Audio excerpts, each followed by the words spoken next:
Welcome back, guys, to your own trading channel, The Trading Edge. I hope you guys are doing good. Guys काफी दिन से कोई भी video post नहीं हुआ था। देखो, दो रीजन थे। पहली बात तो I was very busy these past few days, ठीक है, बिल्कुल टाइम नहीं मिल रहा था मैं वीडियो बनाऊं, एडिट करूं, पोस्ट करूं। एंड सेकंड थिंग इज ये कि भाई मैं वीडियो बनाता था, उस पर रिस्पॉन्स नहीं आता था, ना ही आप लोग अपने फ्रेंड्स के साथ शेयर करते थे, ना ही वीडियो पे लाइक आते थे। So I was little disappointed, so I stop making videos, ठीक है। बट स्टिल मेरे फ्रेंड्स और फादर ने बोला कि भाई हम लोग वीडियो देखते हैं और तुम वीडियो बनाओ। सो आज से फिर से वीडियो आएंगे। ऑल्दो मैं अभी भी थोड़ा सा बिजी हूँ, लेकिन स्टिल मैं आपको निफ्टी 50 और बैंक निफ्टी का प्रिडिक्शन दे सकता हूँ, लेवल्स पॉइंट टू पॉइंट दे सकता हूँ, जिससे आप लोग कल के मार्केट में ट्रेड कर सकते हैं। प्लस मैं आपको दो स्टॉक्स ऐसे भी बता सकता हूँ इतने ही कम टाइम में कि आप लोग उसमें अच्छा खासा पैसा बना सकते हैं आगे आने वाले कुछ दिनों में, ठीक है। ऐसा मेरा मानना है कि इन दो स्टॉक्स में आपको अच्छा मूव देखने को मिलेगा अगले आने वाले दिनों में, ठीक है। सो गाइज टाइम वेस्ट नहीं करते हैं एंड वीडियो शुरू करते हैं।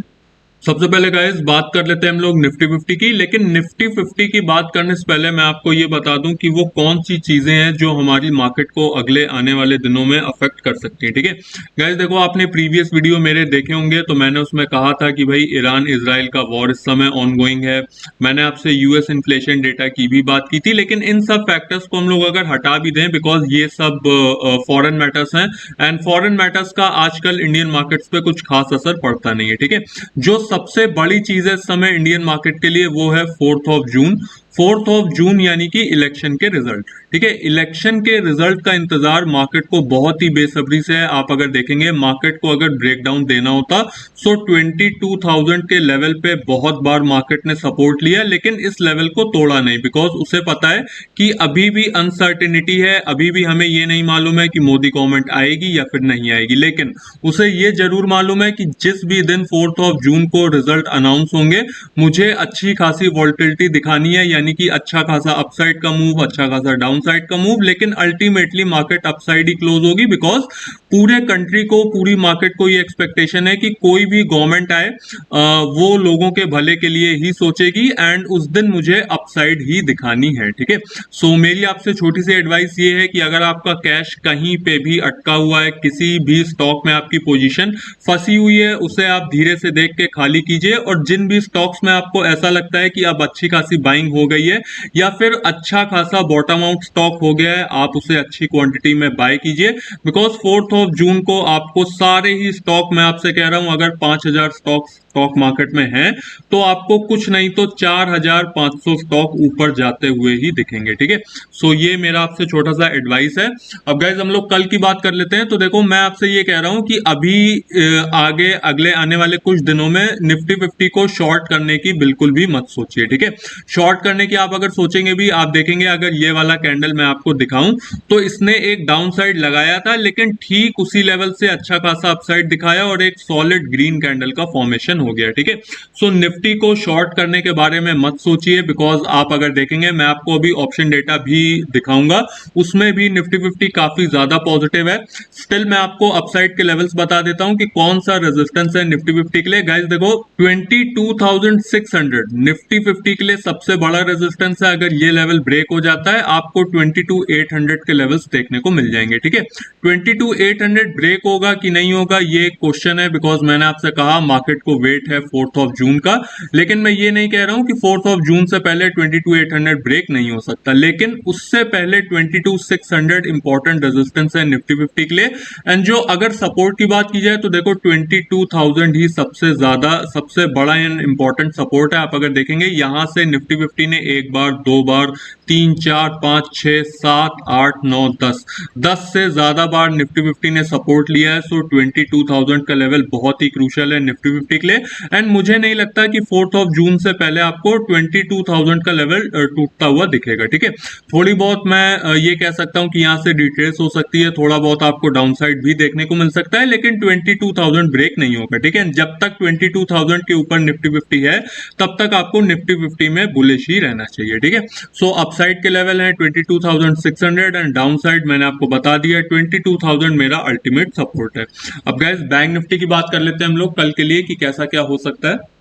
अब गाइस बैंक निफ्टी की बात कर लेते हैं कल के लिए। तो देखो बैंक निफ्टी मैं आपको बता दूं कि भाई अगर आप देखेंगे कि निफ्टी 50 के कंपैरिजन में बैंक निफ्टी की क्या पोजीशनिंग है, तो मैं आपको बता दूं निफ्टी 50 ज्यादा पॉजिटिव है बैंक निफ्टी के कंपैरिजन में। बैंक निफ्टी का प्राइस एक्शन उतना सॉलिड नहीं है जितना आपको निफ्टी 50 का देखने को मिल रहा है, ठीक है। अब गाइस देखो अगर बैंक निफ्टी की बात की जाए तो बैंक निफ्टी में अगर रेजिस्टेंस की बात की जाए तो सबसे बड़ा रेजिस्टेंस है बैंक निफ्टी में फिलहाल 48,300 का लेवल। अगर 48,300 का लेवल सस्टेन हो जाता है आपको एक अच्छी अपसाइड देखने को मिल सकती है up to the levels of 48,600 और 48,700, ठीक है। लेकिन 48,300 गाइस ब्रेक होने के चांसेस इसलिए मुझे थोड़े लग रहे हैं बिकॉज आप अगर प्राइस एक्शन देखेंगे तो इसने यहां से सपोर्ट लिया है लेकिन कोई भी ऐसी कैंडल का फॉर्मेशन नहीं हुआ है जिसमें आप ये बता दें कि हाँ भाई यहां से एक अच्छी अपसाइड ही हो जाएगी, ठीक है। सो 48,300 फिलहाल के लिए मेरे लिए रेजिस्टेंस है। एंड अगर सपोर्ट की बात की जाए तो देखो 48,000 ही सपोर्ट है।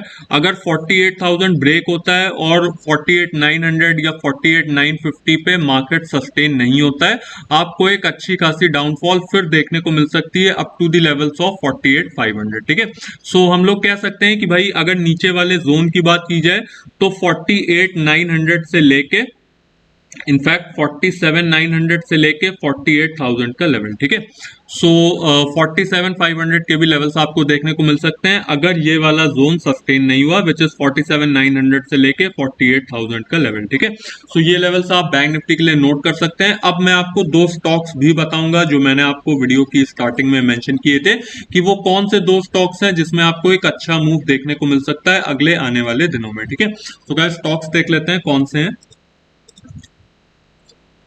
सबसे पहले स्टॉक की गाइस बात कर लेते हैं जो कि है एनआरबी बेयरिंग्स। और एनआरबी बेयरिंग्स को हम लोग डे टाइम फ्रेम पे देखेंगे। उससे पहले मैं आपको बता दूं ये जितने भी स्टॉक्स मैं आपको बता रहा हूं ये स्विंग ट्रेडिंग के लिए हैं। और स्विंग ट्रेडिंग जिन्हें नहीं पता जो चैनल पे नए हैं मैं आपको बता दूं स्विंग ट्रेडिंग का मतलब ये है कि भाई आपका होराइजन 1 से 7 दिनों के लिए, यानी कि अगर आपने आज स्टॉक लिया है इसका मतलब आपका व्यू ये है कि जो आपका स्टॉक है वो आपको 1 से 7 दिन के अंदर रिटर्न बना के दे देगा, ठीक है। एंड ये जितने भी स्टॉक्स मैं आपको बता रहा हूं सारे एजुकेशनल पर्पस के लिए हैं। मेरा व्यू रॉन्ग भी हो सकता है बिकॉज ना ही मैं स्टॉक मार्केट चलाता हूं एंड ना ही मैं भगवान हूं, ठीक है। अब गाइज हम लोग ट्रेडिंग की बात कर लेते हैं। तो गाइज देखो स्विंग ट्रेडिंग के लिए जब कभी भी आप स्टॉक लेते हैं तीन चीजें सबसे इंपॉर्टेंट होती हैं। पहला होता है आरएसआई।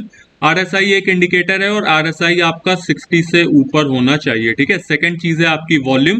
वॉल्यूम भी आपकी एवरेज से ऊपर होनी चाहिए। थर्ड है आपका प्राइस एक्शन। प्राइस एक्शन थोड़ा सा ट्रिकी है, स्टिल मैं आपको हर वीडियो में समझाता हूं सो दैट आप थोड़ा थोड़ा सीख जाएं, ठीक है। गाइस अब देखो इसमें अगर प्राइस एक्शन की बात की जाए तो देखो ये इसकी ट्रेंड लाइन है और इस ट्रेंड लाइन के रेजिस्टेंस पे काफी बार इस स्टॉक ने रेजिस्टेंस लिया है। एक बार, दो बार, तीन बार, चार बार, पांच बार, छह बार, ठीक है। छह बार ऑलरेडी रेजिस्टेंस ले चुका है एंड यहाँ पे इसने ब्रेकआउट दे दिया एंड जो इसका प्रीवियस रेजिस्टेंस था वो भी इसने ब्रेक कर दिया विच इज 340 का लेवल, ठीक है। सो 340 का लेवल ब्रेक हो गया, उसके ऊपर क्लोजिंग भी दे दी, वॉल्यूम भी अच्छा है, आरएसआई भी अच्छा है, ठीक है। सो जो पहले लेवल्स हैं मेरे इस स्टॉक के लिए वो हैं 380 के लेवल बिकॉज ये लेवल सस्टेन हो गया एंड इसके ऊपर स्ट्रॉन्ग क्लोजिंग दे दी है, ठीक है। सो जो पहला लेवल है मेरी साइड से वो है 380 का लेवल एंड सेकंड लेवल है 400 का लेवल, ठीक है। सो दो टारगेट्स हैं इस स्टॉक के लिए 380 एंड 400। एंड अगर एसएल की बात की जाए तो एसएल है हमारा 340, ठीक है। अब गाइस सेकंड स्टॉक की बात कर लेते हैं हम लोग। अब गाइस सेकंड स्टॉक की बात कर लेते हैं विच इज IREDA, ठीक है। इसको भी हम लोग डे टाइम फ्रेम पे देखेंगे एंड इसमें भी हम लोग तीन चीजें ही देखेंगे बिकॉज अगर आप स्विंग ट्रेडिंग के लिए कोई भी स्टॉक ले रहे हैं कभी भी आपका रूल बदलेगा नहीं। आपका रूल हमेशा वही रहेगा, तीन चीजें ही आपको देखनी है। पहली चीज है आरएसआई। सो गाइस देखो उस स्टॉक का आरएसआई थोड़ा सा स्ट्रॉन्ग था लेकिन इसका भी 60 से ऊपर ही है, ठीक है। उसका ऑलमोस्ट 72 के आसपास था, इसका भी 60 से ऊपर ही है, ऑलमोस्ट इसका 65 के आसपास है, ठीक है। अगर वॉल्यूम की बात की जाए वॉल्यूम भी इसमें वैसा नहीं है लेकिन हाँ वॉल्यूम इसमें भी स्ट्रॉन्ग है। एंड अगर प्राइस एक्शन की बात की जाए तो देखो गाइज ये स्टॉक ने अभी ब्रेकआउट नहीं दिया है। इसका जो ब्रेकआउट है वो होगा 180 लेवल के बाद, 185 लेवल के बाद। जैसे ये स्टॉक 185 का लेवल ब्रेक करेगा एंड उसके ऊपर सस्टेन होगा आपको एक अच्छी खासी अपसाइड देखने को मिलेगी यहीं से। और मेरे हिसाब से ये स्टॉक 200 220 से पहले नहीं रुकना चाहिए, ठीक है। लेकिन इसमें पोजीशन गाइस तभी बनेगी जब 185 का लेवल ब्रेक होगा एंड इसके ऊपर स्टॉक उस दिन क्लोजिंग देगा। ठीक है, मान लीजिए कल ये लेवल ब्रेक हो जाता है और इस लेवल के ऊपर क्लोजिंग नहीं होती है तो आप इसमें एंट्री नहीं लेंगे। अगर क्लोजिंग हो जाती है तो आप एंट्री के बारे में सोच सकते हैं। ठीक है, सो गाइस ये मेरा सेकंड स्टॉक है और आई होप आपको वीडियो अच्छा लगा होगा एंड अगर अच्छा लगा हो तो वीडियो को लाइक कर दीजिएगा, अपने उन फ्रेंड्स के साथ शेयर कर दीजिएगा जो स्टॉक मार्केट में रेगुलर ट्रेड करते हैं। This will help them a lot. And अगर वीडियो अच्छा लगा हो तो भाई चैनल को भी सब्सक्राइब कर दीजिएगा अगर चैनल पे नए हो तो। Until then bye bye for now guys.